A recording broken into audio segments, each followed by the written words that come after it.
Out अपन करेंगे one by one. तो ये दो सवालों के आंसर हो चुके थे। आज मैं आपके सामने तीसरा सवाल। सबसे पहले मुझे बताओ तीसरा जो सवाल है कि क्या जुडिशरी एग्जाम को क्रैक करने के लिए, जुडिशरी एग्जाम को क्रैक करने के लिए ये कोचिंग वोचिंग का होना जरूरी है क्या? ये एक सवाल हमारे सामने आता है। आपको क्या लगता है, क्या ये सवाल आपसे कंसर्निंग है, आपसे रिलेटेड है? यस और नो बताओ। क्या ये क्वेश्चन जो है वो आपसे कनेक्टेड है क्या? कहीं जो है कि आपको प्रभावित करता है? सिर्फ हाँ या ना मैं आप लोगों से जानना चाहता हूं। ओके, मैं देख पा रहा हूं लगभग 85% से भी ज्यादा कैंडिडेट्स के माइंड में ये बात है। तो चलिए भाई इस सवाल को गहराई से डिस्कस है जो करता है नाउ। इससे पहले मैं कुछ भी कहूं, मैं आपसे कहना चाहता हूं ये जो कुछ भी मैं आपको बताने जा रहा हूं ना, वो मेरे जीवन के छोटे से अनुभव का जो पार्ट है, यानी कि पिछले 10 साल के अंदर जो कुछ भी है वो बातें मैं आपको बताने वाला हूं और वही बातें आपको मैं सिखाने वाला हूं। ठीक है, यहां पर एक एंगल जो है वो टीचर वाला नहीं है, यहां पर एक एंगल क्या है, एक एस्पिरेंट वाला है जो मैं आपके सामने रखूंगा। Now understand one by one. देखो ऐसा है कि ये कोचिंग वोचिंग के फंडे पहले हुआ भी नहीं करते थे। पहले जो है ये कोचिंग जैसी चीजें नहीं हुआ करती थी। पहले सिर्फ एक चीज हुआ करती थी जिसका नाम था गाइडेंस। क्या हुआ करता था? गाइडेंस। समझना, शुरू से बात बता रहा हूं। तो पहले कोचिंग जैसा कुछ भी सेगमेंट है जो नहीं, मैं बात कर रहा हूं लगभग ये आपकी 95 से पहले का सेगमेंट है ना। उसके बाद तो धीरे धीरे कई सारी चीज आने लगी। तो ये नहीं हुआ करता था। नंबर वन क्या होता था? गाइडेंस होता था। अगर किसी को न्यायिक सेवा के प्रति आगे बढ़ना है तो वो क्या करता था, अपने सीनियर से, किसी वकील से या जान पहचान के किसी व्यक्ति विशेष से जो कि जुडिशरी से कनेक्टेड है डायरेक्टली इनडायरेक्टली, उससे जाके मार्गदर्शन लेता था कि भाई मुझे इस दिशा में जाना है, कैसे करूं करूं वगैरह वगैरह। ठीक, बिल्कुल सीमा जी, मैं आता हूं सारी बातों पे। तो क्या होता था कि उसमें कोचिंग की नीड है जो नहीं थी। अच्छा, गाइडेंस मिल जाता था और ये गाइडेंस जो है ना, उसके बदले कोई पैसा चार्ज नहीं होता था। ठीक है, ये गाइडेंस जो है हमेशा एक बोनाफाइडली गुड फेथ में एक सीनियर के द्वारा दूसरे को दिया जाता था। इतना ही नहीं, फिर एक दौर आया जिसको आप शायद 2000 का दौर है जो कह सकते हैं। यहां पर धीरे धीरे कोचिंग की संस्थानों का मामला है जो पनपने लगा, धीरे धीरे जो मामला आगे बढ़ने लगा। और यहां पे फिर जो है कई ऐसे कोचिंग इंस्टीट्यूट आ गए। लेकिन इन कोचिंग इंस्टीट्यूट के अंदर पढ़ने वाले बच्चे वो थे, पढ़ने वाले बच्चे वो थे नंबर वन, या तो जिनके पेरेंट्स लीगल फैटर्निटी से कनेक्टेड थे। लीगल फैटर्निटी से कनेक्टेड होने का मतलब उनको पता था कि भाई इस तरह का जुडिशरी का एग्जाम होता है, अवेयरनेस वगैरह थी वहां पे। देखो, अगर हम ये कहें ना कि भाई आपका बैकग्राउंड लीगल का है तो क्या ही फर्क पड़ता है? फर्क तो पड़ता है। ये मैं अगर प्रैक्टिकल साइंस से बात करूं, जैसे मैं खुद का एग्जांपल लेता हूं। अब मैं जब लीगल फैटर्निटी के अंदर आया, अब हमारे फादर साहब क्या थे, हमारे फादर साहब एक साड़ियों की दुकान चलाया करते थे। साड़ी, मारवाड़ी के अंदर एक वस्त्र होता है ओढ़ना वगैरह, वो बेचने का काम या करते थे। तो उन्होंने मुझे इस फील्ड के बारे में वो नहीं बता पाए क्योंकि उनके परिप्रेक्ष्य में था नहीं। अब धीरे धीरे जैसे अब आया तो मुझे यहाँ पर कई चीजें शुरुआत अपने स्तर पे करनी पड़ी, कुछ ठोकरें भी खाई, कुछ और। तो जितना मेरा स्ट्रगल रहा है सीखने के मामलों में, समझने के मामलों में, क्या उतना स्ट्रगल मेरी नेक्स्ट जनरेशन को होगा? नहीं होगा। सपोज करो कि हमारे सनिक्षित है, अब उनको अगर मान लीजिए लीगल फील्ड के बारे में कुछ जानना है तो उनको कहीं भटकने की जरूरत नहीं पड़ेगी, कहीं जाके माथाफोड़ी करने की जरूरत नहीं पड़ेगी, है ना। सिंपली डायरेक्टली पूछ सकते हैं। तो लीगल बैकग्राउंड होने का बेनिफिट मिलता है, इस बात को हम नजरअंदाज नहीं कर सकते। ओके, ये फैक्ट है। अब चाहे आपको हो सकता है बुरा लगे, चाहे हो सकता है आपको अच्छा लगे। ठीक है, चाहे आप इसको ये भी कहें कि ये तो सिर्फ वो हो गया कि राजा का बेटा राजा बनेगा, फिर तो जज का बेटा जज बनेगा, वकील का बेटा ही जज बनेगा। ऐसा आपको जो विडंबना पालनी पाल लो। जो ह्यूमन नेचर है वो ह्यूमन नेचर अपनी जगह पे वर्क करेगा। और इनफैक्ट उसको छोड़िए, अगर आप मान लीजिए जज बन जाते हैं और कल आपके आने वाली जनरेशन की बात आएगी तो आप डेफिनेटली अपनी जनरेशन को गाइड करेंगे कि ह्यूमन नेचर है। ह्यूमन नेचर अपने आप में अपने कहीं न कहीं खून को जो क्या देता है, एक तरीके से प्रायोरिटी देता है। अब इस बात को एक्सेप्ट करना है तो करो, नहीं करना है तो मत करो, लेकिन ये हकीकत है। ठीक, लेकिन साथ ही साथ में हर प्रोस के साथ में क्या होते हैं, कॉन्स भी होते हैं, हर प्लस के साथ माइनस पॉइंट भी होते हैं। अब ये लगता है कि एक बेटा जो है अपने फादर से बहुत कुछ सीखता होगा, ऐसा है नहीं आज के जमाने में। मैं आपको बताना चाहता हूं कि जहां पर प्यार अफेक्शन एक सीमा से बियॉन्ड होता है, एक बाउंड्री से बियॉन्ड होता है, वहां पे फिर लर्निंग इतनी नहीं हो पाती, इतनी नहीं हो पाती। और दूसरा बताए क्या होता है, दूसरा ये होता है कि उसकी वकालत भी थोड़ी टेढ़ी चलती है।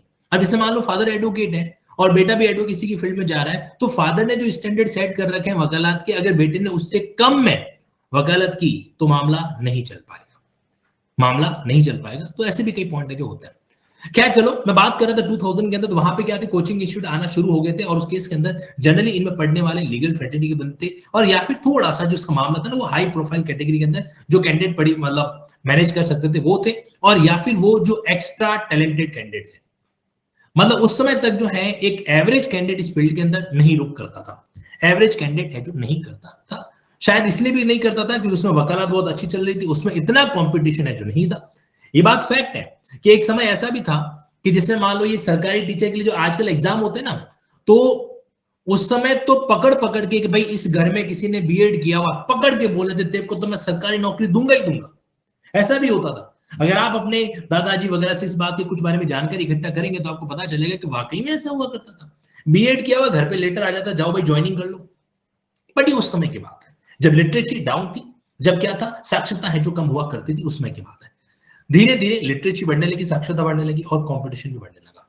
ठीक है, अगर बात करें 2010 के बाद में, यस, अगर कंपटीशन का फील्ड सबसे बड़ा अगर आया है तो वो क्या था, कहीं कहीं जो है वो था आपके 2010 के बाद में। 2010 के बाद में जो भी कैंडिडेट तैयारी वेरी कर रहे हैं ना, उनका स्ट्रगल बहुत बढ़ गया। उनका स्ट्रगल का जो लेवल है वो अपने आप में बहुत है जो बढ़ चुका था।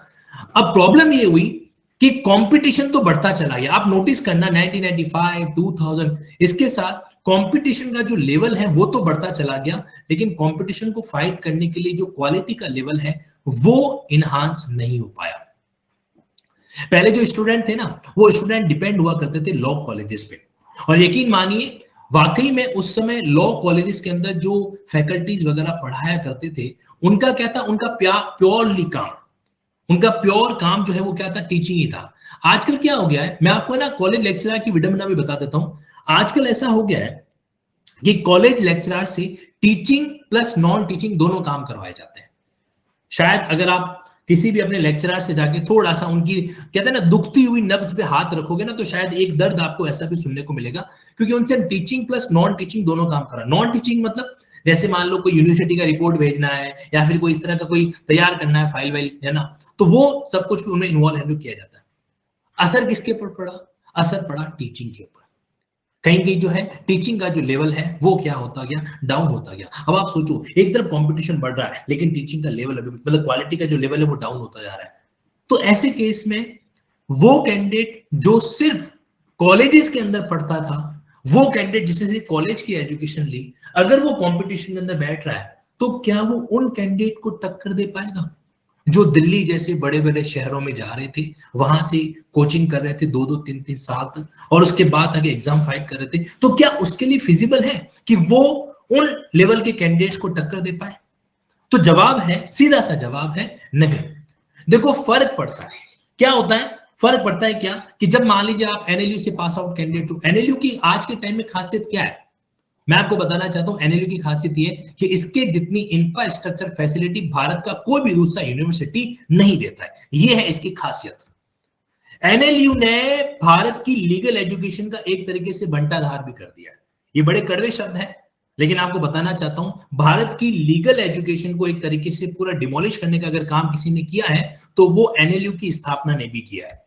क्योंकि अब क्या हो गया, अब एक स्टैंडर्ड सेट हो गया। क्या स्टैंडर्ड गया कि नेशनल लॉ यूनिवर्सिटी, अब इनको बजट दिया जाता है शानदार वाला, बजट भी दिया जाता है, और साथ ही साथ ये लोग क्या करते हैं, ये लोग अच्छी खासी फीस भी कैंडिडेट से लेते हैं। एनएलयू की फीस कोई कम नहीं होती, हर कोई अफोर्ड नहीं कर पाता। नेशनल लॉ यूनिवर्सिटी वगैरह के अंदर अगर आप क्लैट एग्जाम क्रैक भी कर लेते हो, तो अब इन्होंने स्टैंडर्ड सेट कर दिया, बोला कि ये एनएलयू का कैंडिडेट्स है और ये दूसरी यूनिवर्सिटी का कैंडिडेट्स है, डाउन कर दिया। साइकोलॉजिकल गेम, ध्यान से सुनना मेरी बात को, साइकोलॉजिकल गेम जो है ना, वो हर परिस्थिति में बहुत बड़ा रोल है जो प्ले करता है। मैं एंड में आपके पॉइंट पर आऊंगा, जरा एंड तक अगले 10 मिनट तक मेरी बात को पूरा गहराई के साथ ऑब्जर्व करना। तो साइकोलॉजिकल गेम ने बहुत बड़ा अंतर है जो क्रिएट कर दिया। एनएलयू के पास में इंफ्रास्ट्रक्चर बहुत शानदार है, एनएलयू के पास बजट बहुत शानदार है। ऐसे केसेस के अंदर वो लोग बड़े से बड़े मूड कोर्ट ऑर्गेनाइज करा देते हैं, वो हाई कोर्ट के जजेस वगैरह को बुला लेते हैं अपने कैंपस के अंदर, सुप्रीम कोर्ट के जजेस को बुला लेते हैं। लेकिन क्या नॉर्मल यूनिवर्सिटी के अंदर हाई कोर्ट के जजेस जाना प्रेफर करते हैं? नहीं करते। अब वहां पे अगर हाई प्रोफाइल लोग जाएंगे तो वो अपना एक्सपीरियंस शेयर करेंगे, एक्सपीरियंस शेयर करेंगे तो उनके अनुभव से वो जो लर्नर है, वो एलएलबी करने वाला जो कैंडिडेट है वो सीखेगा। अब यहीं पे आगे क्या होता है, मामला गड़बड़ है जो हो जाता है। और इस कारण कहीं न कहीं जो है मामला ये अटक रहा है, मामला ये अटक रहा है। ये आपके जज्बा बैच है जो जनवरी 22 से स्टार्ट हुआ अनिल खन्ना सर उनकी टीम के द्वारा, और कल मुहूर्त होने वाला है 30 तारीख के। आप चाहे तो ये डेट भी नोट कर सकते हैं। 30th को आपके स्टार्ट होने वाला है कौन सा, लिंकिंग लॉस का रेगुलर बैच, 12 महीने का, 12 मंथ का, प्रॉपर डिटेल के अंदर डिस्कस है जो करेंगे, और डेफिनेटली वो आपके लिए बहुत यूजफुल है जो रहेगा।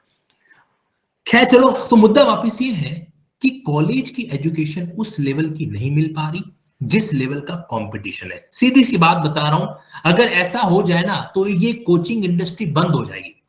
सबका मामला एक तरीके से क्या हो जाए, क्लोज है जो हो पाएगा। यानी कि जिस लेवल से कंपटीशन बढ़ा है, लेवल ऑफ कंपटीशन जिस एंगल से बढ़ा है, उस एंगल से कॉलेज की एजुकेशन नहीं बढ़ पाई। आप लोग नोटिस करना, कई बार तो ऐसा होता है कि कॉलेज की एजुकेशन के अंदर जो आपसे सवाल पूछे जाते हैं वो सवाल होते हैं जो अपडेटेड ही नहीं है। 5 6 साल 10 साल पुराना सिलेबस आज भी यूज किया जा रहा है। शायद आप लोगों ने इस बात को फील भी किया होगा, कॉलेज के पेपर्स के अंदर कई बार ऐसा होता है कि 5 10 साल पुराना सिलेबस जो है वो कंटिन्यू चल रहा है, चेंज ही नहीं कर रहा। इतनी भी फुर्सत नहीं है कि सिलेबस को चेंज किया जाए। तो ऐसे केस में मुझे बताओ, और कंपटीशन कंपटीशन बिल्कुल अपडेटेड चीज होता है। तो सबसे बड़ा ड्रॉबैक जो होता है कॉलेज एजुकेशन का। और दूसरा ड्रॉबैक हम लोगों का, हम कौन से कम है, हम भी तो कोई शक्तिमान से कम थोड़े ना है। हम लोग कॉलेज ही नहीं जाते, हम लोग जो है कॉलेज ही नहीं जाते, कॉलेज पढ़ाई नहीं होती है ना, सेशन नहीं लगते, टीचर पढ़ाते पढ़ाते नहीं है। ये एक ऐसा परम क्या कहते हैं बहाना है, इसके चक्कर में एब्सेंट हम लोग रहते हैं। और जो हम लोग बाकी जगह दिखाते हैं ना, हल्ला बोल, ऐसे नहीं चलेगा, अन्याय नहीं सहेंगे, हम कुछ भी कर दिखाएंगे वगैरह वगैरह, वो पता नहीं कॉलेज के टाइम में फुस हो जाता है। फुस किस लिए होता है यार, कॉलेज वालों के हाथ में प्रैक्टिकल है, उनके हाथ में उसमें वो नंबर नहीं देंगे। अरे एक बार कभी कभार है ना, फुर्सत में कॉलेज वालों की भी बैंड बजानी पड़ती है भाई।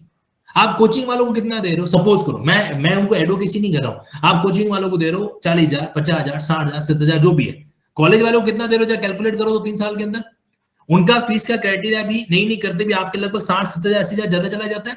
अगर कोचिंग वाले ने 10 दिन बदमाशी कर दिया ऐसी की तैसी, पूरी बैंड बजा दे, दुनिया हिला देंगे हम। और कॉलेज वाला अगर कुछ बदमाशी करे तो वहां पे है कुछ नहीं सर, कोई दिक्कत नहीं है, वाइवा में नंबर दे देंगे। यहीं पर सबसे बड़ा प्रॉब्लम है जो हो जाता है। अगर कोचिंग का मामला खत्म करना है तो कॉलेज का लेवल बढ़ाना पड़ेगा।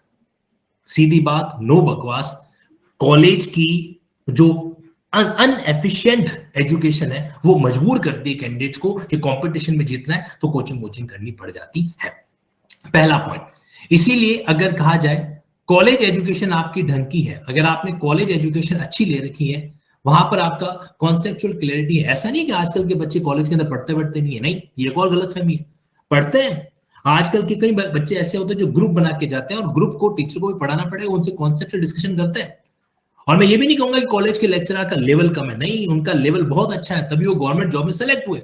और हम जैसे भोले भाले लोग जो है वो सिलेक्ट ही नहीं हुए। क्यों? क्योंकि हम उतने इंटेलिजेंट नहीं थे जितने इंटेलिजेंट वो थे एग्जाम के टाइम में। आप समझना इस बात को, ये रियलिटी है। गवर्नमेंट जॉब में सेलेक्ट होने वाला कैंडिडेट कोई कोई ऐसा भोले लाल नहीं है। They are very intelligent, but problem क्या होता है कि कितना भी अच्छा लोहा क्यों ना हो, अगर पड़ा रह जाता है तो लोहे पे क्या लग जाती है, कमेंट बॉक्स में बताओ, लोहे पे क्या लग जाती है, जंग लग जाती है। और यही चीज वहां पर हो रही है। तो अगर आपकी कॉलेज एजुकेशन, सीधा सा बात बता रहा हूं, अगर आपकी कॉलेज एजुकेशन अच्छी है, you don't need any kind of coaching वोचिंग, कोई जरूरत नहीं है, ठीक है। लेकिन दूसरी बात यह है कि अगर आपकी कॉलेज एजुकेशन का लेवल ठीक नहीं रहा है, तो यार जहां कहीं पर भी हो, एक बार कॉन्सेप्चुअल क्लैरिटी ले लो, जहां से आपका मन करे वहां से ले लो। एक वीडियो देखना चाहोगे, हाँ या ना, फटाफट बताओ, एक वीडियो देखना चाहोगे? कम से कम थम्स अप आने चाहिए 50 60, तब तो मैं आपको वीडियो दिखाऊंगा। शायद आप में से कुछ कैंडिडेट को मैं ऑलरेडी दिखा चुका हूं। दिल्ली के एयरपोर्ट पे, दिल्ली के एयरपोर्ट पे मैंने एक इंसिडेंट रिकॉर्ड किया था, वो मैं आपको दिखाना चाहता हूं। तैयार हो? Very good. देखो, पहले मैं आपके माइंड के अंदर जो है थोड़ा थीम क्रिएट कर देता हूं कि वो वीडियो किस बारे में है। मजा है, चेहरे खिल जाते हैं। मतलब वो स्कूल के टाइम में पढ़ाई के बीच में वो हमारे प्रिंसिपल साहब आते कहते थे, बच्चों जादूगर का शो किस किस को देखना है। हाँ, एक तो बड़े हाथ खड़े करने, अरे सर हम पहले देखेंगे, बाहर साइड में नहीं पढ़ाई, पहले हम क्या करेंगे, यहाँ पे जादूगर का शो है जो देखेंगे। अच्छा, आप में से कितने लोगों ने जादूगर का शो देख रखा है स्कूल टाइम के अंदर, बताइए, देख रखा है कि नहीं देख रखा है? देख रखा है ना? बहुत बढ़िया। तो मैं आपको अब कुछ एक चीज दिखाने जा रहा हूं, बी रेडी फॉर दैट। बस ये है कि ये जो वीडियो मैं आपको दिखाने वाला हूं ना, ये मैं इस क्लास में प्लान करके नहीं आया था, ठीक है। ये सडनली मेरे माइंड में एक चीज क्लिक हुई पुरानी वाली, और मैंने डिसाइड किया कि वो चीज आपको क्यों ना दिखा दी जाए। दिल्ली एयरपोर्ट पे इस तरीके से है ना इलेक्ट्रिकल सीढ़ियां लगी हुई है, सीढ़ियां नहीं कह सकते उसको आप, मतलब जैसे एलिवेटर नहीं होता, एलिवेटर तो अब जाता है, तो एक तरीके से वहां पर क्या होता है, वहां पर जो है आपकी, आप खड़े रह जाइए, ऑटोमेटिकली इलेक्ट्रिक जो है वो आपको पुश करते हुए आगे लेके चला जाएगा।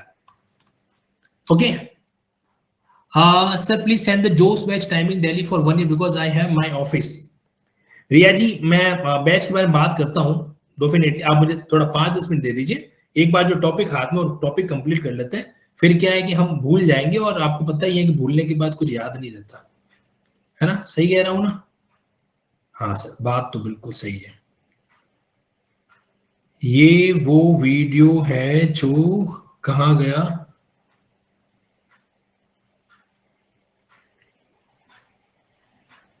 अभी आ जाएगा, अभी आ जाएगा, ठीक है। चलो अपन 2 मिनट रुकते हैं, मैं बताता हूँ आपको, ऐसे इमेजिनेशन करवा देता हूँ, चलो इमेजिन करवाते हैं। वो वीडियो मुझे फॉर्चुनेटली मिल नहीं रहा है यहाँ पे, I will share it tomorrow. ना अब देखिए क्या होता है, मैं आपको 3 एग्जांपल देता हूं।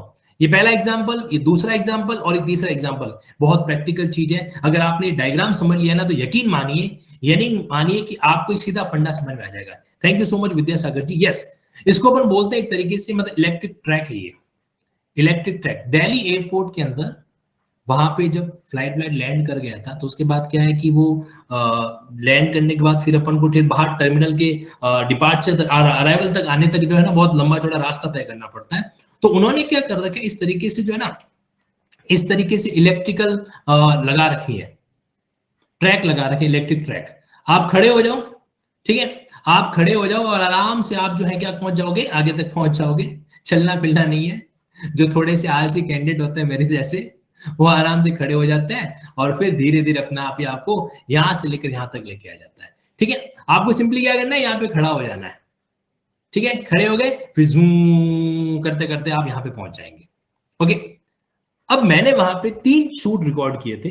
मैंने किसी को पकड़ा, मैंने कहा भाई देख, मैं अच्छी वीडियो रिकॉर्ड कर रहा हूं, तो मेरी वीडियो रिकॉर्ड कर। और उस बेचारे ने, भोले भाले ने, उस वीडियो को बकायदा रिकॉर्ड भी है जो किया, ठीक है। तो उसमें काश मिल जाए तो मजा आ जाए। सर आपको संभाल के रखनी चाहिए यार, रखी तो थी मैंने संभाल के, ऐसी बात तो नहीं है। चलो, कई बार जिसको ढूंढते हैं ना, वो इस टाइम पे नहीं मिलता है, बाकी सब मिल जाते हैं। तो हुआ क्या, समझिएगा। तो पहला वीडियो ये था, पहला वीडियो ये था, ध्यान समझना इस बात को। पहला ऑप्शन 1, ऑप्शन 1, खैर मजाक अपनी जगह पे, बट सीरियस नोट पे कहना चाहता हूं, इस डायग्राम के अंदर आप में से 90% के उस सवाल का जवाब है कि वाकई में ये कोचिंग वोचिंगों की आवश्यकता है या नहीं है। देखो समझिएगा, नंबर 1, ऑप्शन 1 ये था यहाँ पे कि मैं इस ट्रैक पे चढ़ा ही नहीं। मैंने पहला जो वीडियो शूट कराया वो ये था कि मैं पैदल पैदल चला, यहां से टपक टपक टपक टपक टपक टपक, है ना, ऐसे पैदल पैदल चला। तो मेरे को यहाँ पे इस यहां से लेकर यहां तक का एरिया कवर करने में जैसे मेरे को लगे 60 सेकेंड, ठीक है। मैं टाइमिंग भी निकलता जा रहा हूं, एकदम दिमाग से काम करना, जो कि आपके अंदर भरा भरा पड़ा है। सेकंड क्या हुआ कि मैं जो है इस ट्रैक पे चढ़ गया, मैं इस ट्रैक पे चढ़ा without movement, without movement, without movement, समझ गए, बस जाके खड़ा हो गया, बस जाके खड़ा हो गया। तो मेरे भारी भरकम शरीर को ये ट्रैक जो है यहां से यहां तक लेकर आ गया। समय जो लगा वो लगा लगभग लगभग से, यहां पे भी जो समय लगा था वो मेरे को लगभग 50 के आसपास, क्योंकि वो क्या एकदम धीरे धीरे चलता है, इतना भी फास्ट फास्ट नहीं चलता है। फिर भी ठीक है, 45 सेकंड यहाँ पे लग गए मेरे को, 45 सेकंड यहाँ पर लग गए, या आप एक एवरेज लेना चाहो तो 40 सेकंड ले लो, 40 सेकंड लग गए, ठीक। फिर मैंने तीसरा वीडियो रिकॉर्ड किया, ये मैं आपको बकायदा यूट्यूब पे कल जरूर दिखाऊंगा, ठीक है। तो तीसरा जो मैंने वीडियो रिकॉर्ड किया, उसमें ये हुआ कि मैं यहाँ पे चढ़ा, और बकायदा विथ मूवमेंट, विथ मूवमेंट का मतलब एक तरफ इलेक्ट्रिक ट्रैक चल रहा था और साथ साथ मैं भी चल रहा था, इलेक्ट्रिक ट्रैक भी चल रहा था और मैं भी चल रहा था, ठीक है। तो हुआ क्या, यही सफर मैंने लगभग लगभग आराम से 25 सेकंड के भी पहले कम में खत्म कर दिया, 25 सेकंड से भी कम में खत्म है जो कर दिया। 3 ऑप्शन, ऑप्शन 1, ऑप्शन 2, ऑप्शन 3। मुझे बताओ आपके अकॉर्डिंग कौन सा ऑप्शन बेहतर था, फर्स्ट, सेकंड या थर्ड? बताइए, फर्स्ट, सेकंड या थर्ड? आई होप कि आप इस बात को विजुलाइज है जो कर पा रहे होंगे। आप अपना आंसर दीजिए, तब तक मैं एक फाइनल प्रयास कर देता हूं कि मैं उस वीडियो को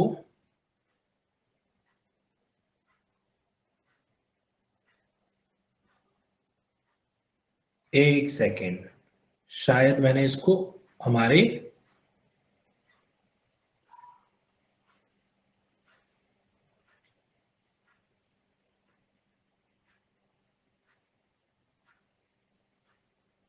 चलिए ठीक है, कोई बात नहीं, अभी नहीं मिलेगा तो नहीं मिलेगा।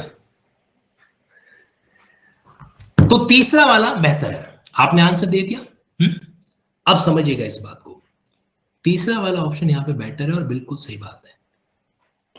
अब एक लाइन के अंदर एक एक शब्द में आपको आंसर लिख के बता रहा हूं। देखो भाई, ये जो आपने बिल्कुल वॉकिंग ट्रैक प्लान किया था ना, मैं आपको इसका बकायदा रीजन भी बता दूंगा। वॉकिंग ट्रैक जो प्लान किया था ये सेल्फ स्टडी, ये क्या है, सेल्फ स्टडी। ये जो आपने प्लान किया था ये है कोचिंग स्टडी। ये कौन सी है, कोचिंग स्टडी। और ये जो तीसरा मॉडल है ये हाइब्रिड मॉडल है, self study plus coaching study. Self study plus coaching study, यानी कि जो सवाल हम डिस्कस कर रहे थे ना कि सेल्फ स्टडी बेटर है या कोचिंग स्टडी बेटर है, एक्चुअली वो सवाल अधूरा है। वो सवाल पूरा तब होता है जब ये पूछा जाए सेल्फ स्टडी बेटर है, कोचिंग स्टडी बेटर है या हाइब्रिड स्टडी बेटर है। क्यों, रीजन बताता हूं मैं आपको। अगर आप ये सोच रहे हो कि कोचिंग के अंदर डेली 4 घंटे कोई पढ़ा रहा है, जैसे आपका नया वाला बैच स्टार्ट होने वाला है सुबह 9:30 बजे, फिर 11:45 बजे, फिर उसके बाद अलग अलग टाइमिंग में अलग अलग क्लासेज चलेगी, तो ऐसे केस में क्या होगा, ऐसे केस के अंदर अगर आप ये सोच रहे हो कि सिर्फ क्लास अटेंड कर लेंगे काम हो जाएगा, क्लास अटेंड कर लेंगे काम हो जाएगा, तो आपने क्या किया, बेसिकली आपने ये जो ऑप्शन 2 है जो चूज किया है, और ये ऑप्शन भी आपको सक्सीड नहीं करने वाला है। अगर आप प्योरली सेल्फ स्टडी में चल रहे हो, प्योरली सेल्फ स्टडी मतलब मैं कुछ भी किसी का वीडियो नहीं देखने वाला, मैं सिर्फ अपने इस तरीके से पढ़ूंगा, तो अपना तरीका वहां गड़बड़ कर जाता है जब आपने बिना कॉलेज प्रॉपर एजुकेशन के सेल्फ स्टडी कर ली। देखो एक बार तो कॉन्सेप्ट क्लियर करना पड़ेगा नहीं पड़ेगा, मुझे बताओ जुडिशरी का एग्जाम बड़ा, आपसे एक सवाल पूछ रहा हूं, जुडिशरी का एग्जाम बड़ा या 12th बोर्ड का एग्जाम बड़ा, ये बताओ।